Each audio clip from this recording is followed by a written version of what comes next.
بسم اللہ الرحمن الرحیم۔ علیہ وسلم نے ان لوگوں کے تذکرے کیے جنہیں دیکھ کے رب مسکراتا ہے۔ ہم نا گناہگاروں پر بھی فتویٰ دینے میں جلدی کرتے ہیں اور نیکی پر بشارت دینے میں بھی جلدی کرتے ہیں، حالانکہ یہ ہماری ذمہ داری نہیں۔ پتہ نہیں اللہ تعالیٰ کس کو کب توفیق توبہ دے کے اپنے قریب کر لے، لیکن بڑی جلدی ہے، بڑی جلدی فتویٰ دینے میں۔ اور یہ فتویٰ اب صرف مفتیوں کا نہیں رہ گیا، یہ میری طرح کے آپ کی طرح کے ڈھیروں لوگ ہیں جنہوں نے جیبوں میں فتوے ڈالے ہوئے ہیں۔ بھئی آپ نے کیوں ذمہ داری لے لی ہے جنت میں داخل کرنے کی اور نکالنے کی؟ یہ تو میرے رب کریم کا کرم ہے، وہ جس کو چاہے جب چاہے جتنا چاہے عطا کرے۔ لیکن کچھ لوگ نا بڑے پکے ہو گئے ہیں کہ شاید جو میں سوچ رہا ہوں وہی درست ہے۔ کبھی کبھی کچھ چیزیں عجیب بھی ہوتی ہیں، لہذا خدا کی رحمت پر بھروسہ کر کے بات کرنی چاہیے، اپنی مرضی کے فتوے نہیں داغنے چاہیے۔ وہ دیکھو جی فلانا بندہ یوں کر رہا ہے، آپ کو پتہ ہی نہیں پوری بات کا، آپ کو علم ہی نہیں پوری بات کا۔ حضرت بہاءاللہ نقشبند بخاری رحمۃ اللہ علیہ فرماتے ہیں میں حج کرنے گیا تو وہاں میں نے ایک آدمی کو کروڑوں کا کاروبار کرتے دیکھا، تو میرے دل میں خیال ہے یہاں بھی اللہ اللہ کرنی چاہیے تھی، دنیا داری کر رہا ہے۔ لیکن فرماتے ہیں حج سے فارغ ہوئے تو میں نے دیکھا وہی بندہ سارا کچھ رب کی بارگاہ میں خیرات کر رہا ہے، اور سینکڑوں غریب حاجی ہیں جن کو پورے خرچے دے رہا ہے۔ تو میں نے وہی اپنی سوچ سے توبہ کی کہ میں کہاں تھا۔ بڑی جلدی کھڑے نہ ہو جائیں۔ حضرت حسن بصری رحمۃ اللہ تعالیٰ علیہ ارشاد فرماتے ہیں کہ میں دریا کے کنارے گیا تو وہاں میں نے ایک شخص کو دیکھا، وہ اپنی ایک خاتون کی گود میں سر رکھ کے بیٹھا اور قریب ایک بوتل بھی پڑی ہے۔ میرے دل میں معاذ اللہ خیال آیا کہ دیکھو کس انداز میں ایک عورت کے ساتھ یہ ہے، اور پاس بوتل بھی پڑی ہے، جانے شراب ہے۔ کہتے میں سوچ ہی رہا تھا کہ اچانک ایک کشتی آ رہی تھی دریا میں، وہ ہج کو لے کھائے، کشتی میں 4-5 لوگ تھے، وہ دریا میں ڈوبنے لگے۔ وہ آدمی تیزی سے اٹھا، دریا میں چھلانگ لگائی، پہلے ایک کو نکالا، پھر دوسرا نکالا، پھر تیسرا نکالا، ایک بندہ رہ گیا۔ کہنے لگا حضور مجھے تو آپ نے گناہگار سمجھا ہے، میں تو بڑے غلط انداز میں یہاں بیٹھا ہوں، آپ نے جو سوچا چلیں گے چوتھا بندہ آپ نکالنا ہے، کرے نا یہ کام، کرے نا یہ کام۔ بڑے بھولے بھالے بڑے اللہ والے، ریاض آپ کو بس ہم ہی جانتے ہیں، اتنی جلدی فتویٰ۔ حضرت حسن بصری فرماتے ہیں میں پشیمان ہوا، میں نے کہا مجھے تیرنا نہیں آتا، تو دیر نہ کر چوتھا ڈوب نہ جائے۔ کرتے اس نے چھلانگ لگائی، چوتھا بھی نکال لایا، اور کہنے لگا حضرت آپ نے جلدی کی سوچنے میں، یہ بی بی میری ماں ہے اور یہ سرکے کی بوتل ہے۔ ہم ماں بیٹے کا یہ مشغلہ ہے کہ یہ وہ جگہ ہے جہاں آ کے لوگ مسافر اترتے ہیں، اور یہاں سے کسی کا گھر 100 میل ہے، کسی کا 200 میل ہے۔ ہم صبح سرکہ کھجوریں روٹیاں لے کے یہاں آتے ہیں، مسافروں کی نوکری کرتے ہیں، کوئی پریشان ہو تو مدد کرتے ہیں۔ حضرت خواجہ حسن بصری فرماتے ہیں میں نے معافی مانگی، ان سے بھی مانگی، رب سے بھی مانگی۔ انہوں نے مانگ لی نا بزرگ تھے، پر ہم کو نہیں تیار مانگنے کو۔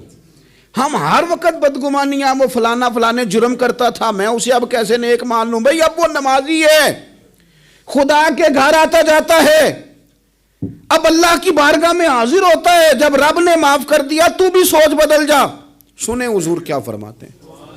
نبی پاک صاحب الاخلاق صلی اللہ تعالی علیہ وسلم فرماتے ہیں، مسند امام احمد بن حنبل دیکھیے، فرمایا رب اس وقت بڑا ہی مسکرائے گا جب قاتل بھی جنت میں جائے گا، مقتول بھی جنت میں جائے گا۔ یا رسول اللہ مقتول تو گیا، یہ قاتل کیسے چلا گیا؟ حضور فرماتے ہیں جائے گا، اور جائے گا اور رب مسکرائے گا جو اس کی شان کے لائق ہے۔ یا رسول اللہ کس طرح؟ تو نبی پاک صلی اللہ علیہ وسلم فرمانے لگے اس نے ایک مومن کو قتل کیا تھا، وہ شہید ہو کے جنت میں چلا گیا، اب اللہ نے بعد میں اسے توبہ کی توفیق دے دی۔ پہلے اس نے کلمہ پڑھا، پھر یہ میدان میں اترا، کافروں سے لڑا، یہ شہید ہوا، رب نے اسے بھی جنت دے دی۔ قاتل بھی جنت میں، مقتول بھی جنت میں، اور بات اتنی انوکھی ہے کہ رب دیکھ کے مسکرا رہا ہے جو اس کی شان کے لائق ہے۔ ہم جلدی میں ہیں، ہم انتظار نہیں کر رہے کہ شاید توبہ کر جائے، ہم انتظار نہیں کر رہے۔ لیکن میرے عزیز اتنی جلدی نہ کریں، سوچوں کا صاف ہونا، ذہنوں کا پاک ہونا، اور لوگوں کے بارے میں گمان کا اچھا ہونا۔ آپ کسی نفسیات کے ڈاکٹر کے پاس چلے جائیں، اسے کہیں ٹینشن بڑی ہے، میں ان کے مضامین پڑھتا رہتا ہوں، وہ سب سے پہلا سبق آپ کو یہ پڑھائیں گے کہ اچھا سوچا کریں۔ اچھا سوچنے سے بندہ تندرست رہتا ہے۔ کس سے بندہ تندرست رہتا ہے؟ ہیں جی، واقعی یعنی اس والے پڑوسی کے بارے میں بھی اچھا سوچنا ہے، گھر میں اس والے کے بارے میں بھی، چھوٹے بھائی کے بارے میں بھی اچھا سوچنا ہے، اور بڑے کے بارے میں بھی اچھا ہی سوچنا ہے۔ یعنی اپنی برادری قبیلے کے بارے میں بھی اچھا سوچیں، جو قبیلے کا نہیں اس کے بارے میں بھی چلیں تھوڑا سا اچھا سوچ لیں۔ اپنے بارے میں تو اچھا سوچا ہے بڑا، میں کہتا ہوں کہ ہم اپنی غلطیوں سمیت اپنے آپ سے بڑا پیار کرتے ہیں، اور دوسرے کی ایک غلطی نظر آ جائے تو ہمیں گھین آنے لگ جاتی ہے۔ آپ جلدی نہ کریں، مالک نے موقع دیا ہے بندوں کو، نہ وہ کسی کا رزق چھین رہا ہے، نہ سانسیں چھین رہا ہے، وہ اپنی زمین پہ چلنے بھی دے رہا ہے، رہنے بھی دے رہا ہے۔ تو جب اس نے موقع دیا ہے آپ بھی تھوڑا موقع دیں۔ اللہ بڑا کریم ہے، دروازے کھولے گا، اس کے بندے اس کی بارگاہ تک پہنچیں گے۔ بدگمانیاں اور پھر بدگمانیوں کا عروج، اور اس لیول تک جا کے بات کر دینے کا جہاں سے خوف آئے کہ یار یہ بات نہیں کرنی چاہیے تھی۔ رسول کائنات سرور دو عالم صلی اللہ تعالی علیہ وسلم فرماتے ہیں کہ اللہ مسکراتا ہے۔ دیکھو ہمارے ہاں نا ایک اور بھی مسئلہ بن گیا ہے۔ میں نے کچھ لوگوں کو نا پکا، میرے پیارے ہیں، محبت ہے مجھے، تو میں چونکہ آپ میری کلاس ہیں، میں مشاہداتی اور تجرباتی باتیں بھی کر لیتا ہوں، اسی کی روشنی میں کئی دفعہ گفتگو بھی تیار کرتا ہوں۔ کچھ لوگوں نے نا پکا ذہن بنا لیا یہ کہنے کا کہ ہاتھ بڑا تنگ ہے۔ پکا آپ جس وقت پوچھ لیں ان کا ہاتھ اور بڑا ہی زیادہ تنگ ہے۔ آپ یقین کریں، بہن کا جو خامند ہے وہ کہہ رہا ہے جا حصہ لے کے آ، تیرے بھائیوں کی کمائی تو نہیں، تیرے ابا کی ہے، لے کے آ۔ وہ بیچاری اس کی منتیں کر رہی ہے، کہتی ہے اگر جاؤں گی نا تو وہ کہیں گے حصہ لے جا، آج کے بعد ہمارے گھر نہ آنا، میرا دروازہ نہ بند کرو، مہربانی کرو۔ اور بھائی سے بات کرتی ہے تو کہتا ہے ہاتھ ہی بڑا تنگ ہے، جب ٹھیک ہوگا تو دے دوں گا۔ نہ کریں یہ ظلم۔ ہمارے اپنے تڑپتے رہتے ہیں اور ہماری دولتیں اندر پڑی رہتی ہیں، ہمارے اپنے چھوٹی چھوٹی ضروریات کے لیے پریشان ہوتے ہیں، لیکن ہم بڑے بڑے بہانے ہیں ہمارے پاس، کہتے ہیں یہ نکما ہے، یہ نکھٹو ہے، یہ کام نہیں کرتا، اس میں فلانا ہے، بے فلانا ہے، لہذا میں نے نہیں ساتھ چلنا۔ اظہار جب آپ کے اندر پیدا ہوتا ہے نا، اظہار جب کسی کے لیے آپ حساس ہوتے ہیں تو آپ کو بھی سرور حاصل ہوتا ہے۔ نہ کریں یہ کام کہ آپ کو اللہ نے وسعت دی ہے اور ہر وقت آپ ہاتھ تانگ ہونے کا رونا رو رہے ہیں، ہر وقت آپ یہ کہہ رہے ہیں میں بڑی آزمائش میں ہوں، جب خدا نے آپ پہ نہیں ڈالی تو اتنے جھوٹ بولنا صرف اس لیے کہ میرے پیسے بچ جائیں، صرف اس لیے کہانی سنانا کہ حالات میرے بڑے خراب ہیں کہ کوئی بندہ میرے سے کوئی تھوڑا بہت قرض نہ مانگ لے۔ سنو، نبی پاک صلی اللہ علیہ وسلم کے پاس مہمان آ گیا، بخاری مسلم ہے، حضور نے ازواج مطہرات کے گھروں میں پیغام بھیجا کچھ چیز ہے ضیافت کے لیے، یا رسول اللہ کچھ بھی نہیں، یہ دو جہاں کے شاہ ہیں اور پاس کچھ رکھتے نہیں، دو جہاں کی نعمتیں ہیں ان کے خالی ہاتھ میں، یا رسول اللہ کوئی چیز بھی نہیں۔ حضور نے صحابہ کے مجمع پہ نظر ڈالی، یا رسول اللہ صلی اللہ علیہ وسلم حکم ہو، تو حضور فرمانے لگے تم میں سے کوئی بندہ ہے جو اسے گھر لے جائے روٹی کھلائے۔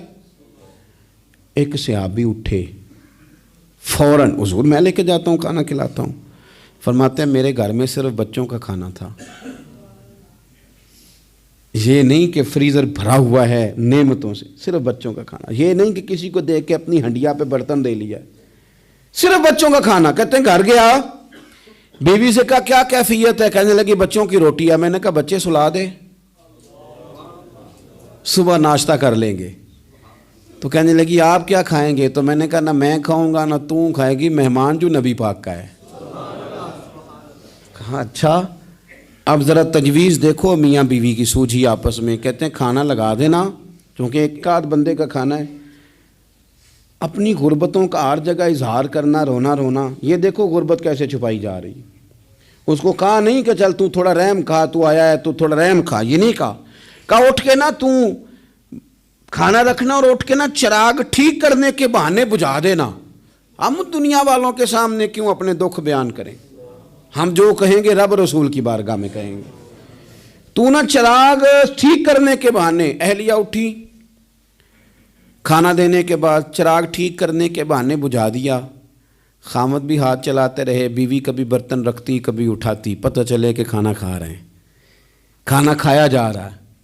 کہتے ہیں مہمان پیٹ بھر کے کھانا کھا گیا، یہ کام ہوا رات کے اندھیرے میں، اس وقت ہوا جب چراغ بھی بند تھا، اس وقت ہوا جب کوئی دیکھنے والا نہیں تھا، کسی پڑوسی کو بھی خبر نہیں تھی۔ فرماتے ہیں صبح کے اجالے میں اس مہمان کو لے کے مسجد نبوی میں نے قدم رکھا تو نبی کریم نے فرمایا رات جو تم نے کام کیا ہے نا اسے دیکھ کے میرا رب بڑا مسکرایا ہے، اللہ بڑا مسکرایا ہے۔ اللہ تردامنی پہ شیخ ہماری نہ جائیے، ہم دامن نہ چھوڑ دیں تو فرشتے وضو کریں، یہ شان ہے صحابہ کی۔ نبی کریم علیہ السلام نے فرمایا رب رات مسکرایا تیرا یہ انداز دیکھ کے، اور اس نے قرآن نازل کیا وَيُؤْثِرُونَ عَلَىٰ أَنفُسِهِمْ وَلَوْ كَانَ بِهِمْ خَصَاصَةٌ۔